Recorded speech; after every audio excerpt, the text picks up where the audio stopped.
Alright. Woo! Welcome back to DigiBros. We've got 6 of 7 Chaos Emeralds. We're about to go supersonic. And here we are. Here we are. We're shooting more big spooky men. Shooting the boy. With our giant boner. Because that's a how it big is. boner. That's just how the cookie crumbles, man. That's how the game goes. Did you ever watch all of the deleted scenes for Bruce Almighty? There's some good stuff in there. There's some good stuff in there. And that's the way the cookie crumbles. I don't know that I've ever... When I was like 11 or 12, I think I was 12, I was obsessed with Bruce Almighty. Oh, okay. I fucking loved that movie, like, passionately. And I had the DVD with all the deleted scenes, and I watched the deleted scenes over and over again. I loved that fucking movie. Dude. I don't know why. I don't know why I love Bruce Almighty so much. It's but a movie I think about a guy being God. like when I was sort of like 11 to 13, like I was really into learning about like religion and God and Buddhism and all kinds of shit, and so like I think the religious element was interesting to me. Oh. Fuck! So that might have been part of why I was so into Bruce Almighty. Because I was like exploring a lot of different faiths. I don't know. I just like Bruce Almighty a lot. And I was always a huge Jim Carrey fan. Like, I grew up on Ace Ventura hardcore. Yeah, for sure. Probably why I'm such a fucking goofy, dumbass retard. Jim Carrey ruined an entire generation, didn't he? Jim Carrey ruined all of us. And then he betrayed truly us the by origin becoming an of asshole. making retarded sounds. It's true. Yeah. Yeah, Ace Ventura. I can't even tell you how many times I watched Ace Ventura growing up. I used to just go to sleep to it every night, you know? I've fucking seen Ace Ventura so goddamn much. God, That and Dumb and Dumber. I didn't watch Dumb and Dumber much. I watched Dumb and Dumber a ton. My dad was really into Dumb and Dumber, so he was like all about getting me the I just VHS. loved both the Ace Ventura movies I had on VHS, and so I watched them a lot. And I always thought the mask was too creepy. I didn't like the mask. I can't remember the other Jim Carrey. It was mostly Ace Ventura that I just loved, and Bruce Almighty. It was Ace Ventura and Dumb and Dumber for me. I was pretty fucking into Bruce Almighty. I remember not being as into Bruce Almighty as I was. I don't think anyone was as into Bruce Almighty as I was. Victor is the number one Bruce really Almighty into Bruce fan. Almighty. Like, I don't know what it was about it. I guess, like, to a 12-year-old, it's a unique concept and premise, but I was just all about it, man. And Morgan Freeman as God, it was incredible. But also, it's interesting how I was into, like, elements of Christian culture. Like, I was always super into Jesus Christ Superstar. Yeah, that's Even true. though, like, that's the only version of the story of Jesus Christ that I know to any detail is Jesus Christ Superstar. Yeah. I guess it's just always been interesting to me because I always liked the idea of Jesus as this good guy, you know. But I didn't really know anything about the actual like religion surrounding it. Yeah, you didn't know anything about the actual biblical story. Oh, this is rough. Yeah, these guys are fucking intense. Man, I don't know. Does every in our audience, does every person when they're 11 or 12 just get really into learning like everything about philosophy and religion? Because like I watched documentaries all the time. I watched movies that explored just any kind of like faith and psychology and philosophy. I was just super into it, like from like 11 to 13, just binged on it. And then really in high school, super into psychology. And then, like, I lost interest because at a certain point, you get to the point where you've learned everything that is known, you know? Yeah. Because we don't know enough about this, especially psychology is like super new. In religion, you can't prove anything. Yeah. So it's super interesting when you're young, but then you're just like, right, no one has any answers. Oh yeah, None this of is all this really speculation. matters. You never get anywhere. So now I'm just kind of like, anytime I watch something, I'm like, yeah, it's the same shit, you know? Same shit, different presentation. We don't really learn anything new. But I think that's why I'm so into like stuff about autism and God damn, what the where'd fuck? he come from? Literally, I was looking all around and didn't fucking see anyone. But I think that's why I'm into documentaries about autism and gender stuff, because like those are new things that people don't know about. So, like, that's knowledge I didn't have from when I was younger, because people weren't talking about that then. And now people are finally talking about it and finally looking into it, and, like, you can learn about those things, and they're new. So those documentaries interest me a lot. Topic? And then Victor asks, I was like, I don't have anything else to for a say about that. topic I mean, we had good riffing. Well, I initially was already. I thought you had another topic lined up, so. I mean, I have one. Yeah. I was just managed to tread water for a few minutes, talking about Bruce Almighty and also like being into psychology as a kid. So deep, such child psychology. It was a shame. When I became friends with my cousin Abby, she was at like that same age and like kind of interested in the same stuff, and I gave her like a philosophy textbook and stuff, and she never really got for real into it. And I was like, no, you are not the protege I hoped you would be. Wow, yeah. Not as legit interested as I was as a kid. Yeah, I'm sorry that she didn't turn out to be the Victor protege. The true young Victor. Anywho, topic. I'm crazy for topics. I need them. I need topics. Well, you need to kill this guy is what you need. Fucking dicks. Fucking ass. There you go. Alright. So You know what? PewDiePie said the N-word, and he's getting a bunch of shit for it, and I'm legitimately disappointed that he didn't actually say kike, because that would have been funny. I don't think anyone would have been offended if he said that. Well, he's a Nazi thing. That's like an anti-Jew term. Yeah, so, but no one would care. Yeah. Everyone would be like, it's a joke. But it would have been funnier, you know? Like, it would have fit the narrative more. And now it's just like, PewDiePie hates black people now. And it's like, you know he does. No, yeah, come PewDiePie on, guys. doesn't hate Like, black people, guys. Whatever. People say it, you know? Especially when they're gamers, you know? God. Yeah, It's a joke. But whatever, I'm not black, I can't comment. I went on Facebook, and of course there is a person who I'm acquaintances with who posted about how PewDiePie is a disgusted human being for saying the N-word on his stream. You're dead. But the thing that always kind of bothers me is that this person is a white female, and everyone who was commenting on her status and agreeing with her was a white person. Yeah. And it's like come on, guys, you don't really care. You aren't the ones who have been attacked, quote unquote. Like, I hate it when you're not the one who's meant to be offended by this. I hate it when someone like tries to stick up for someone else because they feel like they should be offended. It's like, let the person who this is actually about decide if they're offended or not. Don't fucking get on your moral high horse. It's patronizing and obnoxious. Ties back to that trans documentary I was watching, because they managed to find the most reasonable people imaginable, but like a lot of them are talking about like, I think it's okay when people ask about like what I'm going through in my gender and all those things, because like I would be interested if they were going through something like this, Yeah. Like, it's shocking to people. Like, people don't understand it. You have to explain it, You are being you want the to weird understand one. other people's experiences. Like, you can't go into it expecting everyone to just accept you out of nowhere because you're doing something that doesn't make sense, Yeah. Like, you're the one doing something vastly different to what people expect. Exactly. And, like, you should kind of think that it's easy for me to say as a straight white male that you should approach life that way, but well, I mean, it's the same thing. People understand faster if you're cool about it, Yeah, people understand, are more willing to understand if you try and share your point of view. And some people just really don't have perspective and aren't educated on it. Yeah, And, like, it's not that they don't want to; they just don't. realize. If they ask and you scream at them, then they're never gonna get it. Yeah. Because no one's telling them, Yeah. They don't know where to look to be educated on it.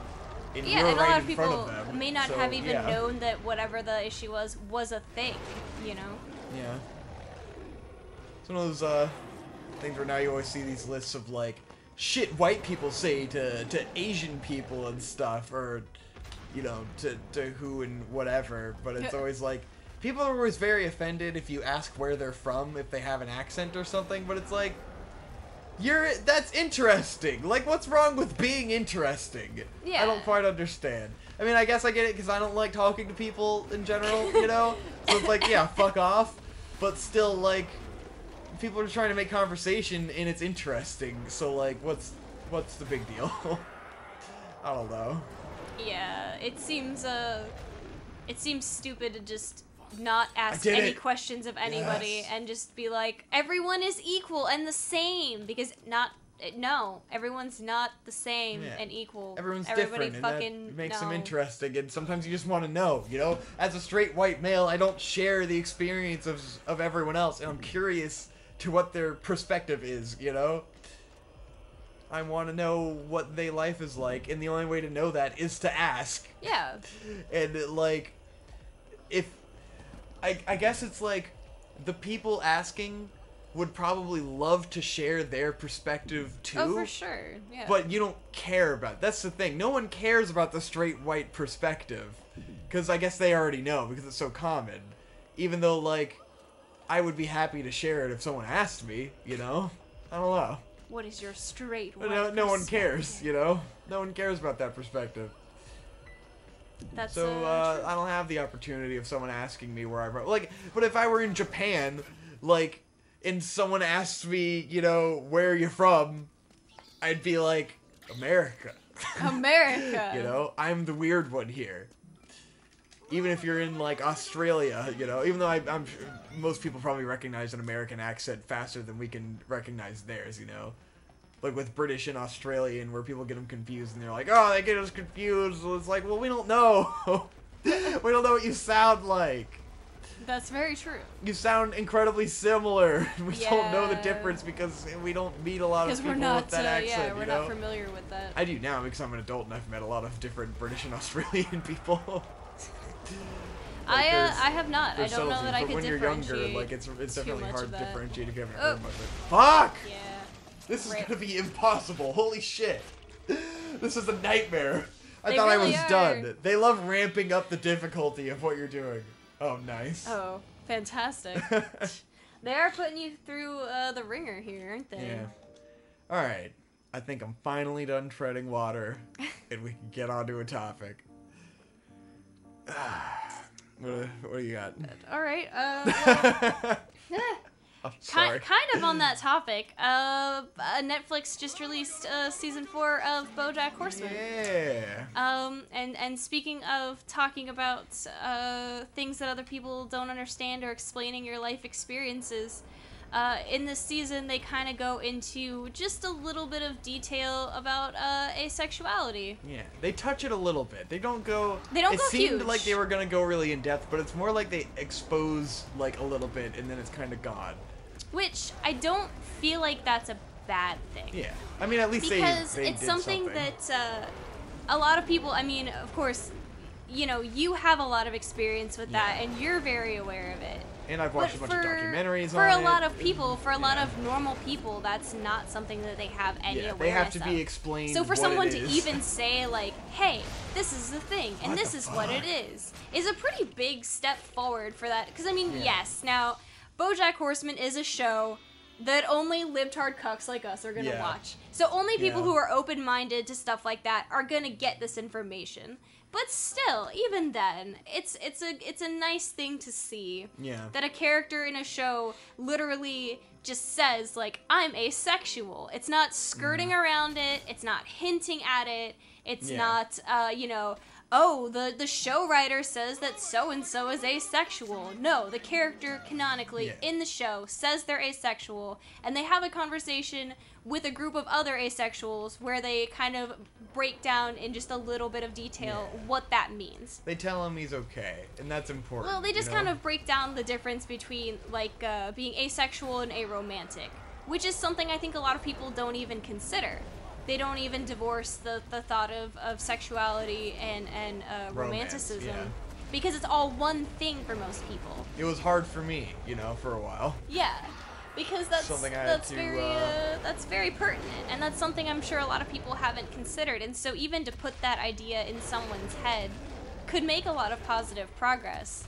So, I mean, I know to you you felt like it was a PSA, but I mean, it kind of is a PSA. Yeah. You know? It kind of needs to, it's something that should be said, because a lot of people just haven't ever heard of it. Yeah, it was certainly interesting where it's like, whoever is writing this, like, definitely gives a shit about this a lot and wants to make a statement about it. And it's not just kind of a throwaway thing. It's like they really feel the need to educate. It's not just a, oh, we have an asexual character, look at us. It's like someone really did want to do something to try and help the community. There for a reason. And it is important, because something I saw when I watched the Asexuality documentary is that it's kind of like trans people have gotten to a place where they're getting more accepted, and they talk about this in this documentary I just watched,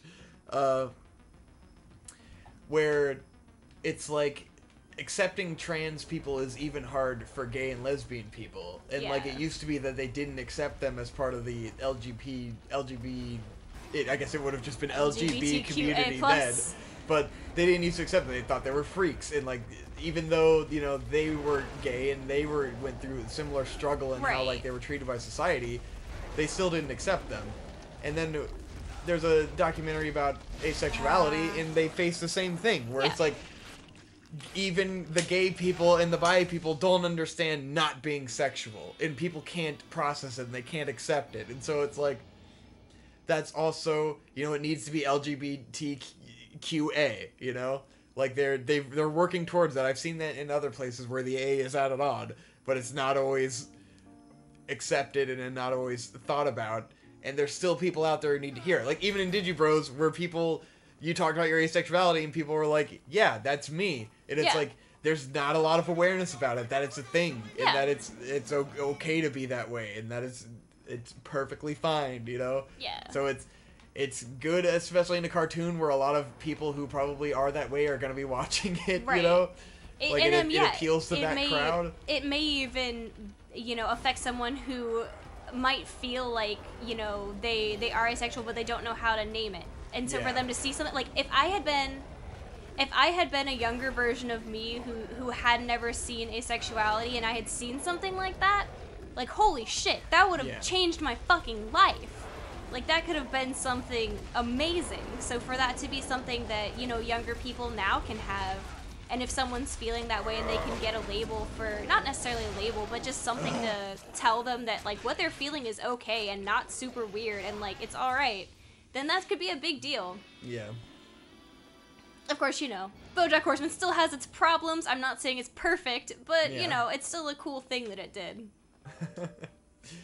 It was good. It was still a good season. Yeah, it was a really good season. I liked it more than the last season, honestly, because the last season I felt like they were getting into the same trend of having BoJack kind of do the same shit every season and not really learn anything.